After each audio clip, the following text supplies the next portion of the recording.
हम देखते हैं कि Gandhi ji civil disobedience movement को शुरू करते हैं। अब सिविल डिसोबीडियंस मूवमेंट शुरू हो जाता है। अब बात करते हैं कि आखिर कौन कौन से ऐसे लोग थे, कौन कौन से ऐसे सोशल ग्रुप्स थे जिन्होंने सिविल डिसोबीडियंस मूवमेंट में पार्टिसिपेट किया। आखिर क्या गांधी जी जो स्वराज का आइडिया बता रहे थे, क्या वही आइडिया उन तक पहुंचा था, उन्होंने वही आइडिया रिसीव किया था? ये हम जानेंगे आज के हमारे इस वीडियो में, जो हमें यह बताएगा कि कौन कौन से सोशल ग्रुप्स और साथ ही उन सोशल ग्रुप्स ने किस तरीके से सिविल डिसोबीडियंस मूवमेंट को देखा। आज का हमारा वीडियो है how participants so the movement के बारे में। अब बात करते हैं हम हमारे लोगों की। हमारे लोगों में हम सबसे पहले बात करेंगे किसान वर्ग की, क्योंकि इस देश की सबसे बड़ी अगर आधारशिला है तो वो है सिर्फ किसान। अब किसानों की जब हम बात करते हैं तो किसान भी दो तरीके के होते हैं, एक होते हैं पैसे वाले, एक होते हैं जिनके पास पैसा ना हो। पैसे वाले किसानों की बात करते हैं 1930 के टाइम की। उस समय हमें दो ऐसी कम्युनिटीज देखने को मिलती थी, जिनमें से एक कम्युनिटी थी रिच पीजेंट्स की, पाटीदार ऑफ गुजरात, और एक कम्युनिटी थी जाट ऑफ उत्तर प्रदेश। यह दोनों जो लोग हैं ये पूरे सिविल डिसोबीडियंस मूवमेंट में बहुत ही ज्यादा एक्टिव रहे। पर कोई तो कारण होगा, कोई तो लालच होगा, ऐसे फ्री में ही थोड़ी ये एक्टिव थे। तो कारण ये था कि यह जो रिच कम्युनिटीज होती थी ना, ये कमर्शियल क्रॉप्स का प्रोडक्शन करती थी। ठीक है, चलो समझ गए। अब कमर्शियल क्रॉप्स का प्रोडक्शन इन्होंने कर दिया, पर आपको पता होगा कि सिविल डिसोबीडियंस मूवमेंट के समय में हम देख रहे थे ग्रेट डिप्रेशन। अब ग्रेट डिप्रेशन का मतलब ये नहीं है कि कोई रो रहा था, कोई लाइक ऐसा सर पकड़ के रो रहा था कि भाई मेरे लाइक गर्लफ्रेंड वगैरह चली गई है, अब जीवन में दुख ही दुख है, तो अब मुझे इस चीज का डिप्रेशन है। ये वाला डिप्रेशन नहीं, इकोनॉमिक डिप्रेशन चल रहा था। उस समय जो गुड्स होते थे उनकी प्राइसेस गिरती जा रही थी। एग्रीकल्चर ग्रुप्स जो थे उनकी सबसे ज्यादा हालत खराब थी, क्योंकि देखा जा रहा था कि गुड्स की जो डिमांड थी ना, अब मार्केट से वो जाने लग गई थी। ऐसे में कमर्शियल क्रॉप्स का प्रोडक्शन इन दोनों कम्युनिटीज ने किया, बहुत भर भर के उसमें इन्वेस्टमेंट कर दिया, पर अब उस इन्वेस्टमेंट का रिटर्न आ ही नहीं रहा था। और दूसरी सबसे बड़ी प्रॉब्लम यह थी कि जो ब्रिटिश गवर्नमेंट थी वो हाई रेवेन्यूज चार्ज कर रही थी, और हाई रेवेन्यूज चार्ज करने के कारण अब इन दोनों ही कम्युनिटीज की हालत खराब होने लग गई थी। अब बात आती है कि जब हालत खराब होती है तो ये गवर्नमेंट को कहते हैं कि गवर्नमेंट एक काम करो ना यार, थोड़ा सा ये रेवेन्यू है ना कम कर दो। गवर्नमेंट कहती है कि नहीं करेंगे। अब ऐसे में बहुत सारा गुस्सा इन लोगों के मनों में घुस जाता है कि ऐसा कैसे, हमें मना कैसे कर दिया, क्योंकि होता है ना ईगो हर्ट हो गया उन लोगों का। अब ईगो हर्ट होता है तो अब वो सोचते हैं कि कुछ तो करना पड़ेगा, एकदम यूं किशमकिश हो जाती है अंदर कि कुछ तो करना पड़ेगा। और महात्मा गांधी जी कहते हैं कि सिविल डिसोबीडियंस मूवमेंट शुरू कर देते हैं, और ये लोग बड़े ही खुश होते कि अच्छा, हमें तो वैसे भी बहाना चाहिए था एक अच्छा खासा, जिससे हम इन ब्रिटिश गवर्नमेंट को सबक सिखा सके, और हमें एक मौका मिल चुका है। और वो शुरुआत कर देते हैं सिविल डिसोबीडियंस मूवमेंट की। अब सिविल डिसोबीडियंस मूवमेंट में पार्टिसिपेट करते हैं, अपनी कम्युनिटी के बाकी लोगों को भी कहते हैं कि देखो यार, अपन को है ना इस सिविल डिसोबीडियंस मूवमेंट में तो पार्ट लेना ही लेना है, क्योंकि ये हमें है ना बहुत ज्यादा रिलीफ देने वाला है। पर आपको पता होगा कि सिविल डिसोबीडियंस मूवमेंट जो है वो अपने टाइम पीरियड से या अपने गोल से जल्दी ही खत्म हो जाता है। क्यों खत्म हो जाता है? क्योंकि हम देखते हैं कि गांधी इरविन पैक्ट हो जाता है। गांधी इरविन पैक्ट के तहत जो गांधी जी होते हैं वो राउंड टेबल कॉन्फ्रेंस के लिए चले जाते हैं, और वहां पे जो हमारी राउंड टेबल कॉन्फ्रेंस चल रही थी वो राउंड टेबल कॉन्फ्रेंस भी कुछ एक्टिविटीज के कारण सक्सेसफुल नहीं हो पाती है, और Mahatma Gandhi ji round table conference से निराश भारत लौटते हैं। पर अब बात कर लेते हैं कि हमारी इन कम्युनिटीज का क्या होता है। कम्युनिटीज की डिमांड थी हाई रेवेन्यू कम किया जाए, हाई रेवेन्यू कम नहीं होता है, और ऐसे में इन लोगों को बहुत ही बड़ा ड्रॉबैक लगता है, बहुत ही बड़ा सेटबैक लगता है कि आखिर जिस चीज के लिए हम काम कर रहे थे वो तो हमें मिला ही नहीं। तो फिर जब अगली बार Mahatma Gandhi ji civil disobedience movement को शुरुआत करते हैं राउंड टेबल कॉन्फ्रेंस से आने के बाद, तो वो उसमें पार्टिसिपेट नहीं करते, क्योंकि वो सोचते हैं कि महात्मा गांधी जी आज मूवमेंट चला रहे हैं, कल वापस बंद कर देंगे, हमें हमारा जो हाई रेवेन्यूज से जो हमें छुटकारा चाहिए था वो हमें नहीं मिला है। और इस कारण से वो सिविल डिसोबीडियंस मूवमेंट जो सेकंड बार शुरू होता है उसके अंदर पार्टिसिपेट नहीं करते हैं। अब बात कर लेते हैं गरीब किसान भाइयों की। गरीब किसान वर्ग जो था उनकी एक दिक्कत तो ये हाई रेवेन्यू था ही था, पर उनकी दिक्कतों के पहाड़ और भी बहुत बड़े थे। कैसे? दूसरी उनकी सबसे बड़ी दिक्कत थी कि जो स्मॉल मतलब जो छोटे किसान होते थे ना, वो किराए पर जमीनें लिया करते थे, और जैसे ही डिप्रेशन आता है, डिप्रेशन का दौर चलता है, तो जो लैंडलॉर्ड्स होते हैं वो हाई रेंट्स को चार्ज करना शुरू कर देते हैं। अब बात करते हैं कि हाई रेंट भी पे कर सकते हैं, पर पहले इनकम भी तो होनी चाहिए, और इकोनॉमिक डिप्रेशन के कारण एग्रीकल्चर प्राइसेस गिर रही थी। ठीक है, अब उस छोटे वर्ग के जो किसान थे उन्होंने पहले जमीन किराए पे ली, ठीक है, हाई रेवेन्यू भी उनको पे करना है, हाई रेंट भी उन्हें पे करना है, पर उनका जो एग्रीकल्चर प्रोडक्शन है वो तो फेल हो रहा है, उसकी तो उतनी इनकम जनरेट वो हो नहीं रही है। अब ऐसे में यह लोग गरीब किसान कहने लग जाते हैं कि एक काम करिए सर, देखो अभी हमारी हालत खराब है, तो आप इस चीज को समझो और एक काम करो कि इस बेसिकली ये जो रेंट है ना, इसे अभी के लिए आप माफ कर दीजिए। अब माफ कर देना कुछ आसान नहीं था हमारे लैंडलॉर्ड्स के लिए। लैंडलॉर्ड ने कहा कि ऐसा पॉसिबल नहीं है। पर बात की जाती है कि हमें है ना, हमारे सिविल डिसोबीडियंस मूवमेंट के अंदर जो ये गरीब वर्ग था ना किसानों का, उनका इतना इन्वॉल्वमेंट नहीं दिखता है। क्यों नहीं दिखता है? क्योंकि हम यह जानते हैं कि जो कांग्रेस थी ना उस समय की, वो कांग्रेस जो है वो गरीब किसानों के साथ नहीं खड़ी थी। क्यों नहीं खड़ी थी? क्योंकि वो खड़ी थी लैंडलॉर्ड्स के साथ। उसका यह मानना था कि अगर हमने गरीब किसान वर्ग का जो ये कैंपेन चल रहा है कि रेंट नहीं देना है, अगर इस कैंपेन को सपोर्ट किया तो जो ये ताल्लुकदार है, यह जो लैंडलॉर्ड्स है ना, ये हमसे नाराज हो जाएंगे और ये हमें सपोर्ट नहीं करेंगे। इस डर के कारण ही कांग्रेस हमेशा के लिए इन गरीब किसान वर्गों से दूर रही। अब ऐसे में इन गरीब किसान वर्गों को कुछ तो करना था। मतलब ऐसा थोड़ी कि अगर प्रॉब्लम है तो सॉल्यूशन नहीं ढूंढेंगे, प्रॉब्लम का सॉल्यूशन इन्हें चाहिए था। और यह जो सॉल्यूशन है ना, वो इन्हें मिलता है कम्युनिज्म और साथ ही साथ सोशलिज्म की भावनाओं से। कम्युनलिज्म और सोशलिस्ट जो ये जो बेसिक ये मूवमेंट चल रहे थे, प्रोग्राम चल रहे थे, इनका ये मानना था कि ये लैंड वैंड जो है ना, ये सारा का सारा सोसाइटी के पास होना चाहिए। अगर सारा का सारा सोसाइटी के पास है तो सोसाइटी को इसके ऊपर कोई रेंट पे करना पड़ेगा ही नहीं। तो ऐसी भावनाओं के साथ ये लोग आगे बढ़ते जा रहे थे। कई सारी रेडिकल मूवमेंट होते जिनमें अब ये किसान वर्ग पार्टिसिपेट करने जा रहा था। अब किसान वर्ग ने तो पार्टिसिपेट कर ही लिया था। अब बात कर लेते हैं कि उन लोगों की जिनके पास ये एग्रीकल्चर गुड्स जाने वाले थे, मतलब हमारे बिजनेस क्लासेस के बारे में। अब बिजनेस क्लासेस जो थी ना, उन्होंने जब पहले नॉन कॉपरेशन मूवमेंट हुआ था, वर्ल्ड वॉर 1 हुआ था, उसके टाइम पीरियड के अंदर देखा जाए, मतलब 1914 से लेकर 1922 के बीच में इन्होंने बहुत ज्यादा पैसा कमा लिया था। अब ये बहुत ज्यादा स्ट्रांग हो चुके थे, इनके पास कई सारे रिसोर्सेस आ चुके थे। पर अब इनके सामने सबसे बड़ी दिक्कत थी जो ये फॉरेन से गुड्स आ रहे थे ना, वो, और साथ ही साथ रुपये स्टर्लिंग का जो रेशियो है, एक्सचेंज रेशियो है, वो। क्यों? क्योंकि इनका यह मानना था कि ये रेशियो जितना ऊपर नीचे हम करते जाएंगे उतना ही ज्यादा हमें फायदा होगा। कैसे? क्योंकि वो देखते थे कि अगर है जो रुपी है वो स्टर्लिंग के कंपेयर में मजबूत हो जाएगा तो उससे फायदा क्या होगा?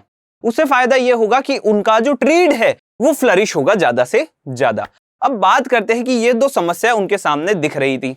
तो जैसे ही सिविल डिसोबीडियंस मूवमेंट शुरू होता है, वो उसमें एक्टिवली पार्टिसिपेट भी करते हैं और वो अपने सारे रिसोर्सेज, जितने भी फाइनेंस करना होता है इंडियन गुड्स को, इंडियन टेक्सटाइल को, वो सपोर्ट करते हैं। क्यों? क्योंकि उनका ये मानना था कि हमें ब्रिटिश गुड्स को इंडिया में आने से रोकना है, उनका इंपोर्ट जो है वो हमें कम से कम करवाना है। पर एक मूवमेंट के साथ साथ उन्हें जरूरत थी कुछ ऑर्गेनाइजेशंस की, उन्हें जरूरत थी ग्रुप्स बनाने की, क्योंकि संगठन में शक्ति होती है, ये बिजनेसमैन अच्छे से जानता है।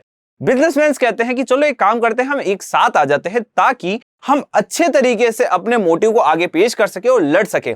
इसके लिए दो हमें देखने को मिलते हैं, ये चैम्बर्स और एक ये कांग्रेस हमें देखने को मिलती है, जिसमें से पहले का नाम था Indian Industrial and Commercial Congress in 1920। इसको 1920 के अंदर फॉर्म किया जाता है और एक ग्रुप और बनाया जाता है जिसका नाम है federation of the Indian chamber of commerce and industry, जिसे हम FICCI इन 1927 के अंदर ये भी फॉर्म हो जाता है। अब यह जो बिजनेसमैन थे, इनके ये जो ग्रुप थे, इनको लीड कौन कर रहा था? क्योंकि उस समय के टाइम पीरियड में हमारे अंबानी जी तो थे नहीं ना, तो उस टाइम के पीरियड में इस ग्रुप को लीड कर रहे थे Purushottam Das Thakur Das and the GD Birla. Birla का नाम तो आपने आज भी सुना ही होगा, आती है ना बिरला सीमेंट, सस्ता नहीं सबसे अच्छा, वही वाला। तो ऐसे में बिजनेस क्लासेस के ये लीडर्स थे और इनका यह मानना था कि ज्यादा से ज्यादा हमें सिविल डिसोबीडियंस मूवमेंट को सपोर्ट करना चाहिए, क्योंकि स्वराज आएगा, हमारा राज आएगा, तो हम ये जो ब्रिटिश के जो ये गुड्स इंपोर्ट हो रहे हैं ना, इसको पूरी तरीके से हम रोक देंगे और हम हमारे गुड्स का प्रोडक्शन ज्यादा से ज्यादा करके ज्यादा से ज्यादा प्रॉफिट कमा पाएंगे। पर आपको पता ही होगा कि हमारा सिविल डिसोबीडियंस मूवमेंट बुरी तरीके से फेल हो जाता है। जैसे ही बुरी तरीके से वो फेल होता है, इन लोगों का भी विश्वास महात्मा गांधी जी से उठ जाता है। वो कहते हैं कि ऐसे में जब मूवमेंट खत्म हो चुका है, अब जो लोग हैं उन लोगों के अंदर गुस्सा तो भरा हुआ है ना, इन लोगों का जो ये गुस्सा है ना, ये मिलिटेंट एक्टिविटीज के रूप के अंदर निकल सकता है। अगर इन्होंने मिलिटेंट एक्टिविटी करनी शुरू कर दी तो ये हो सकता है कि जो हमारे बिजनेसेस है ना, वो इससे अफेक्ट होंगे, क्योंकि बिजनेसेस की जो एक्टिविटीज होगी ना, वो अच्छे से परफॉर्म नहीं हो पाएगी और ये हमेशा के लिए हमारे इस बिजनेस के लिए खराब होगा। तो ऐसे में वो पीछे हट जाते हैं कि हमें कोई लेना देना अब है नहीं। और हम देखते हैं कि जब सेकंड बार सिविल डिसोबीडियंस मूवमेंट शुरू होता है तो इनका इतना पार्टिसिपेशन हमें देखने को नहीं मिलता है। अब हम बात कर लेते हैं इंडस्ट्रियल वर्कर्स की। इंडस्ट्रियल वर्किंग क्लास भी हमारे इंडियन मूवमेंट्स के अंदर इतना उनका रोल हमें देखने को नहीं मिलता है। क्यों नहीं मिलता है? क्योंकि जो हमारी कांग्रेस थी वो इंडस्ट्रियलिस्ट को सपोर्ट कर रही थी और इससे इंडस्ट्रियल वर्कर्स को यह तो समझ में आ गया था कि कांग्रेस कभी भी हमारे साथ होने वाली नहीं है, क्योंकि उसे इंडस्ट्रियलिस्ट को सपोर्ट करना है। अब इनकी प्रॉब्लम क्या थी? क्योंकि हर एक ग्रुप जब हम पढ़ रहे हैं तो उनकी कोई ना कोई प्रॉब्लम है। इनकी प्रॉब्लम क्या थी? इनकी सबसे बड़ी प्रॉब्लम यह थी कि हमारे को वेजेस पैसा कम दिया जा रहा है, एज वेल एज हमारी जो वर्किंग कंडीशंस है ना वो बहुत ही ज्यादा गंदी है। ठीक है, मतलब अगर उसके अंदर और ज्यादा अगर हमने सुधार नहीं लाया तो ये हमें प्रॉब्लम देने वाली है। तो ये दो प्रॉब्लम उन्हें देखने को मिल रही थी। पर इन दोनों ही प्रॉब्लम्स का अगर सॉल्यूशन उनको दे दिया जाता कांग्रेस के द्वारा तो कांग्रेस से इंडस्ट्रियल क्लास हमेशा के लिए दूर हो जाती, क्योंकि इसकी भरपाई किसे करनी पड़ती? वो करनी पड़ती इंडस्ट्रियल क्लास को। तो इंडस्ट्रियल क्लास लगाता है दिमाग, वो सोचता है कि यार हमें क्यों ऐसा करना पड़ेगा। तो इंडस्ट्रियल क्लास जो थी वो बहुत ही ज्यादा समझदार होने के साथ साथ बहुत ही ज्यादा चालाक थी। उन्होंने बोला इनको करने दो अपने तरीके से, कांग्रेस को हम क्या करते हैं, कांग्रेस को हम अपने अंडर में कर लेते हैं, कांग्रेस को हम अपने तरीके से थोड़ा चलाने की कोशिश करते हैं। कांग्रेस हमेशा डरती रहती है और इंडस्ट्रियल वर्किंग क्लास के पास वो नहीं जाती है। पर इंडस्ट्रियल वर्किंग क्लास को भी तो अपना गुस्सा निकालना था। अब इस गुस्से को निकालने के लिए वो कुछ मेथड्स को यूज करती है और उस समय सबसे ज्यादा फेमस जो मेथड था वो था गांधीयन प्रोग्राम मेथड्स। मतलब गांधी जी के प्रोग्राम करने के जो मतलब मूवमेंट करने के तरीके हैं ना उन्हें हमें फॉलो कर लेना चाहिए। तो ये जो वर्किंग क्लास होती है वो अडॉप्ट कर लेती है गांधी जी के आइडियाज को कि हमें फॉरेन गुड्स को बॉयकॉट करना है।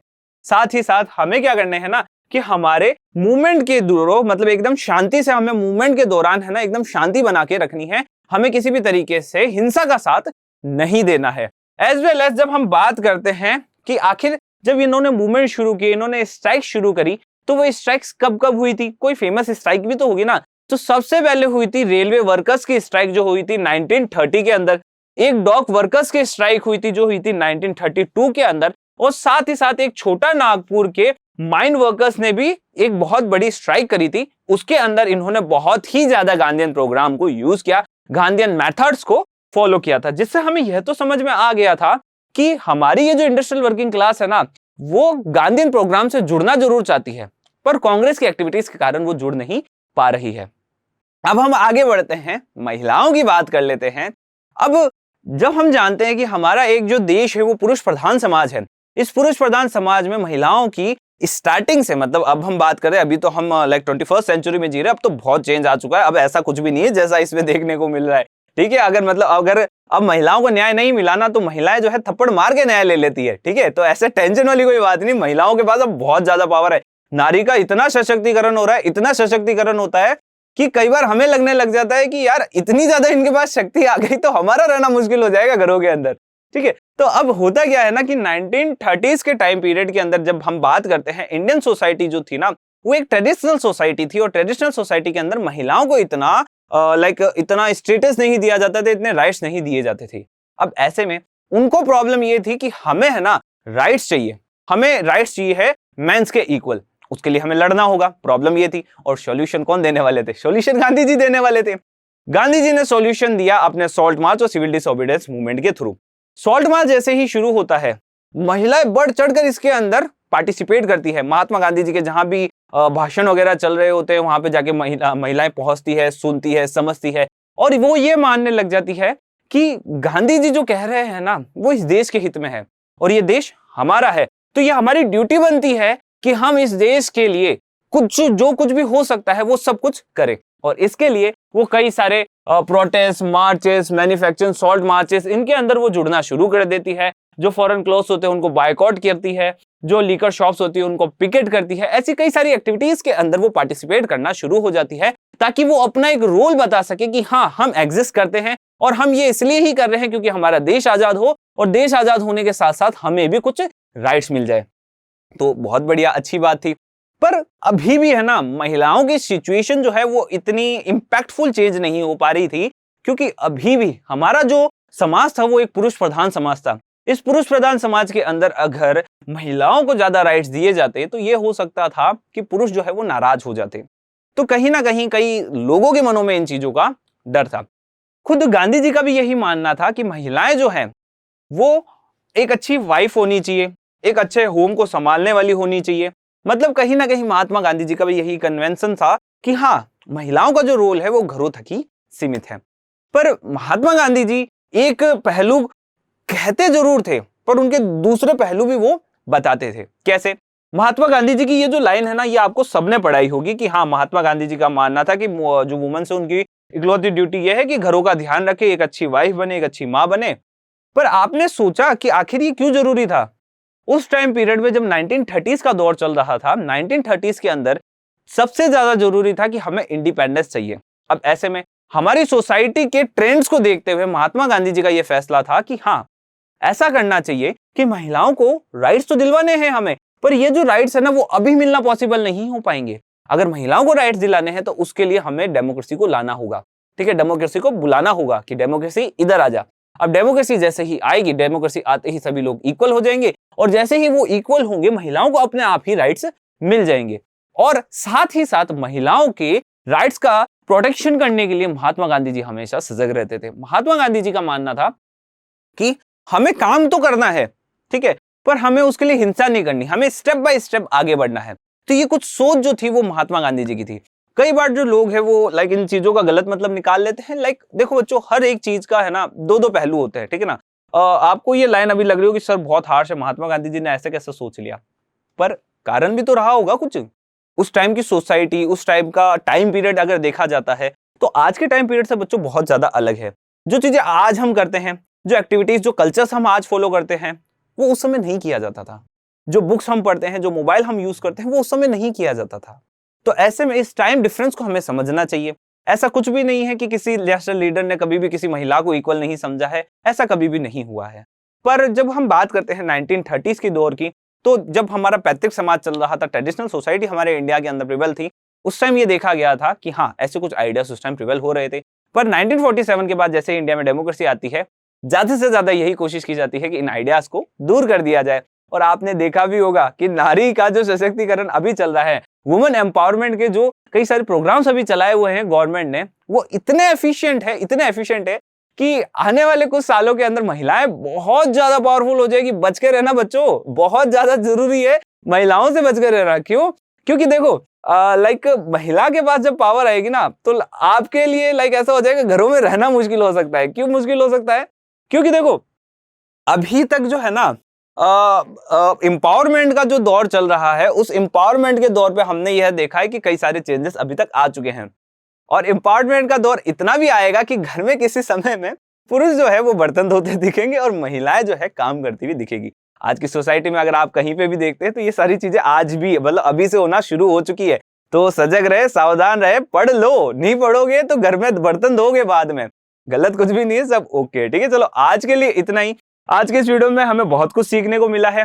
कौन कौन से ऐसे पार्टिसिपेंट्स थे जिन्होंने सिविल डिसोबीडियंस मूवमेंट को ज्वाइन किया। तो आज के इस वीडियो में इतना ही। वीडियो अच्छा लगता है तो लाइक करें, वीडियो बहुत अच्छा लगता है तो कमेंट करें, और मतलब से दिल को छू गया है वीडियो तो स्कोर चाला के यूट्यूब चैनल को भी आप सब्सक्राइब कर सकते हैं। Thank you.